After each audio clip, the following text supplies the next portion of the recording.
What's up, tubers? It's your boy Ichi, and in this video, I want to redeem myself. I know you guys have probably seen the epic fail where I thought I was unboxing new iPhone 5s case, when in fact it was something else. But I assure you, I actually do have the case right over there, and we're gonna actually unbox it in this particular video. I just want to show you around a little bit.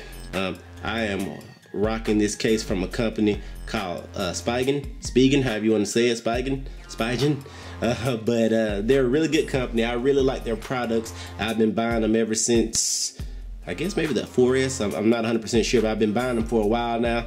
Great quality, and I really like the fit and finish of their stuff.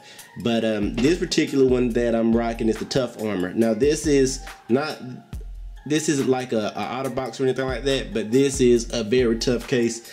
You can drop your phone, you can bounce it, and you should not have any impact issues. In fact, I was at work one day and I had my phone, I was actually pulling up to work. I had my phone in my lap and I stood up, my phone hit the ground, it bounced, and I was like, oh shit, and it went face first, no issues. And I think this case has a lot to do with it. That being said, this case can be a little bulky at times, and particularly right around the edges where you grip it, and it can make it uncomfortable. And it also can cause issues coming in and out of your pocket, particularly when you're sitting down. I hate nothing more than driving and having to try to pull my phone out of my pocket when I'm at a red light, or right as I sit down in the car, because I forgot to pull it out before I got in, and it's hard to get out because this case is just so bulky around the edges.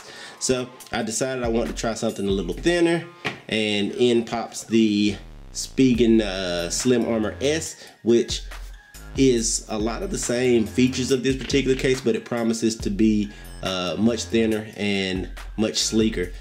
Let's see what all we get in the packaging. Pretty much you get nothing. You do get this certificate of authenticity from the company. It's got a serial number on the back of it, which is always nice, just lets you know that you're not buying a knockoff. And then you get the actual case, and I can tell you already, this thing is much lighter and it feels really good. It's got the webbing, the shockproof webbing on the inside, the absorption, what do they call it actually? They call it anti-shock is what they call it, but it's got the same stuff that the Tough Armor has in the Slim Armor, with the exception, hold on, let me pull this thing out. It's a lot more pronounced in the Tough Armor. As you can see, the two side by side. So this one should, no duh, protect better than this one. They have similar branding. This one's a lot more of a lip case, if you will, whereas this one sleeks around a little bit more. The button layout is a little different. As you can see, you're using your actual capacitive buttons, or your actual physical buttons, excuse me, that should fit over the actual physical buttons of the phone, whereas they're squared out on the Tough Armor. You still have the slit there, the opening, and on top everything looks very much normal on the Slim Armor versus on the actual Tough Armor. And just to give you some side profilage, looks about the same, but this one is just slightly thicker. They both have a two-part design. This is the design from the Tough Armor, and this is the two-part design of the Slim Armor S. On the back you do have that. I would have liked to have seen this embossed, because I think over time, coming in and out of your pocket where it says Slim Armor, it's just like a sticker. It's gonna just, it's not a sticker, but it's not on there. It's gonna come off, it's gonna rub off over time. Not a huge gripe for $15, but I would have liked to have seen that machined or something, versus on the Tough Armor, it's actually in there. It's embossed into the plastic, so I think that's just a nicer setup. Should go on pretty much exactly the same. Goes in, hit all the corners. Holy smokes, got like 30 messages popped up. And then once it's on, you line it up, and you can put this on one of two ways. You can put it on as a one piece or a two piece. I always like to do a two piece, and by two piece I mean put on this part, then put on the back plate, but you can put it on as one single piece if you want. Just pop the phone in. That's your preference.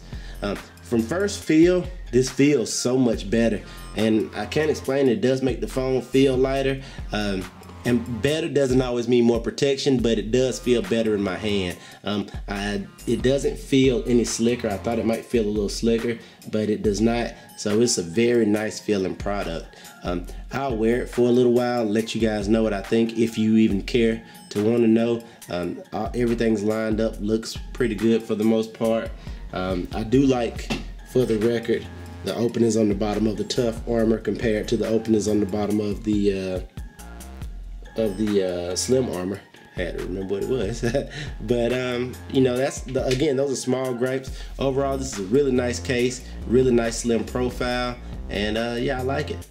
So yeah, let me know what you guys are rocking on your phone, if you're a Spigen fan, or if you like something else, OtterBox, LifeProof, Mophie. There's a lot of different options out there now.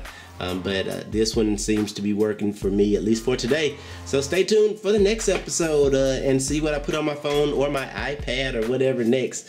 I'll see you in the next one. Comment, subscribe, let me know what you guys think. I'm out. Peace.